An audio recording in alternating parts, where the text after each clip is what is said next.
So thanks for coming out, folks. I want to take a minute to give you guys an overview of the incident from the weekend.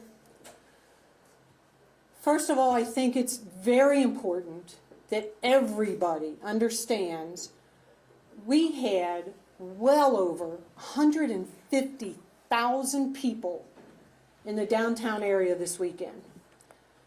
We had a major Big Three basketball tournament at the arena. We had a Reds game with large crowds, and we had the Cincinnati Music Festival. Wonderful, wonderful events for this city and all the people who attended it. Unfortunately, we had one incident late Friday night into Saturday morning that is getting all the attention and undoing the good stuff that happened this weekend. That's the incident that you're well aware of that occurred at Fourth and Elm. I, like many, woke up Saturday morning to the video. The incident occurred. We got our first call at 3:06 a.m.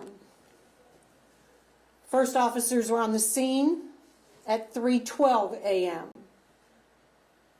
Based on the body cam footage that I've watched, that response time is completely acceptable because the downtown area still had traffic congestion from all of the events. Upon arrival, the fight was over with. The fight was over with when the officers arrived. And the majority of the participants were gone. The officers did exactly what they are trained to do. They gathered information from the victims that were still at the scene to complete an offense report.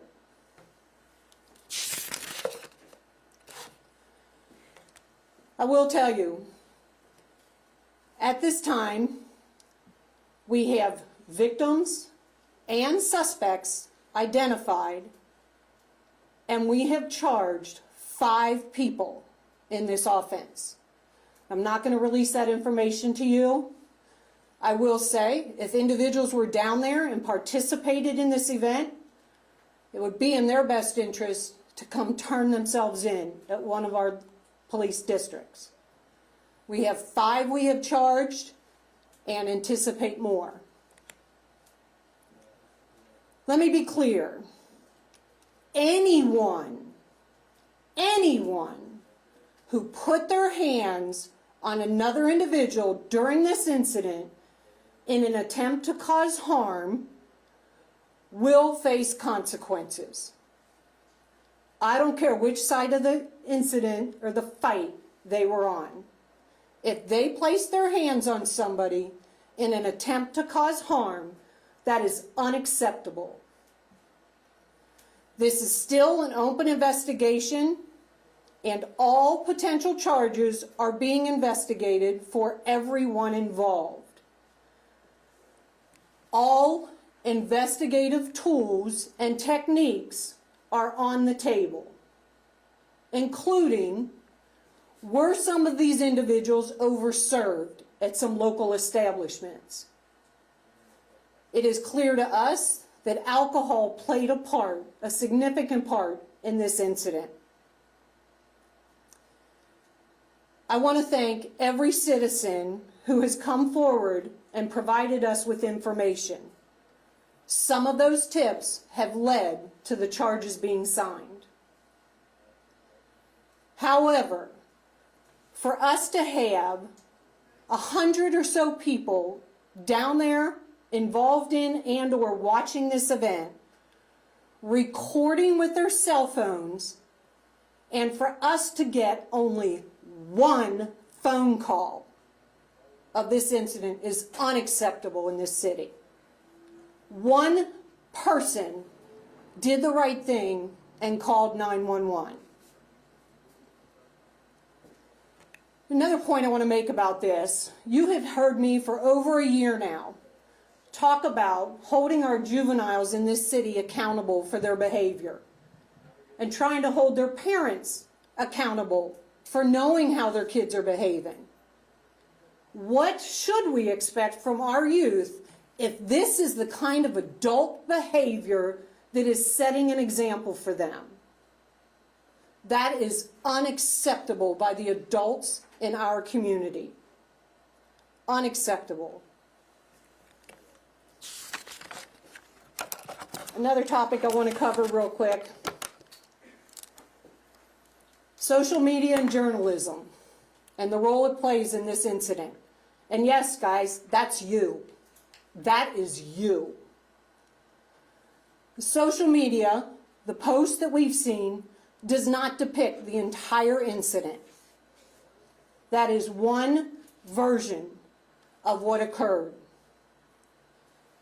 At times, social media and mainstream media and their commentaries are a misrepresentation of the circumstances surrounding any given event. What that does, that causes us some difficulties in thoroughly investigating the activity and enforcing the law. Because what happens, that social media post and your coverage of it distorts the content of what actually happened. And it makes our job more difficult. My absolute gratitude for the investigators who came in on Saturday as soon as this video was posted and rolled their sleeves up and got to work. They have done an amazing amount of work in a short period of time. I want to look to the men and women. If you can see me or hear me now, I want to say thank you to the men and women of CPD. You made this weekend, outside of this one incident, an amazing success for this city. It is because of your hard work that we are able to have such large-scale events here in Cincinnati.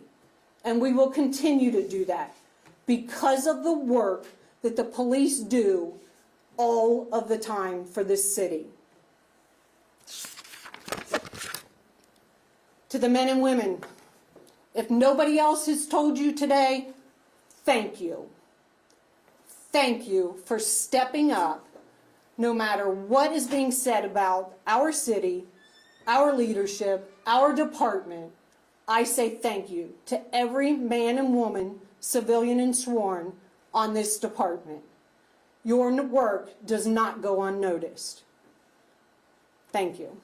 Chief, did anyone go to the hospital? If so, how many people went to the hospital and what are their conditions? I don't know if they went to the hospital after. I know that when the officers who arrived on the scene, based on the body cam footage that I have watched, that all of the victims were still on the scene. And they appeared to be as well as could possibly be expected. Chief, we talked with a lot of people. Some are angry that this incident happened. Others, frankly, are scared to go downtown given the picture that this paints for the area. What message do you have for those folks? I think what they should be angry about is nobody called the police. Nobody got us there as quickly as we could get there. They waited until they saw it on social media. Now everybody's concerned about what's going on. That is, hold on, you asked a question, let me answer. That is unacceptable, to not call the police when you view this. Traffic was horrendous. People saw this, they were fighting in front of traffic. Why didn't somebody call us? As to the part of your question about people not wanting to go downtown, I will still take my family downtown. I will patronize restaurants downtown. I will go to events downtown. What people need to realize, what adults need to realize, you need to be mindful of your alcohol consumption. A lot of times when we, the police, get involved in incidents like this, it's because of alcohol. So I will go downtown, I will patronize, I will encourage my family members to go downtown and patronize. What I won't do is tell them to overconsume alcohol, and I would not encourage them to be downtown when all the bars are letting out at 3 o'clock in the morning. And on the note of social media, it has been several days since this incident happened. There's frankly been an information void left in that period. Why are we addressing this now and not earlier? An information void by us? Well, frankly, by the city. No, because we were letting the investigators do their job. There are certain things that we intentionally do not want to say publicly until they can get a good foothold on the investigation. To say something too soon is absolutely irresponsible, and I do not want to be a part of that irresponsibility. You talked about this suspect. Go ahead, right here. Thank you. 2 questions. Where were the nearest officers? In the central business section, they were working. They were both in vehicles, and like I said, they had to maneuver through the traffic. My second question is, you had said social media, news media distorted the content of what actually happened. What exactly was distorted? I understand that there was multiple views of the video, but exactly what led up to this? I mean, what was distorted? Yeah, so I think by the irresponsibility with social media is it just shows one side of the equation quite frequently without context, without factual context. And then people run with that. And then it grows legs and it becomes something bigger that we then have to try to manage as part of the investigation. So hold on, you had yours. Go ahead. Yeah, I know you asked suspects to turn themselves in. Have your investigators been able to talk to any of the suspects involved in this case yet? We're still working on trying to locate some of the individuals who we have filed charges on. That's all I'm going to say on that. We have work to do right there. One more. Was the roving task force out that night? And just a quick other question, what are the charges that are actually filed against these people? Yeah, so I'm not going to divulge the charges. Those are sealed right now. The street crime task force was out till approximately 2 a.m. and this incident occurred at 3 a.m. All right. Thanks, Thank you. guys.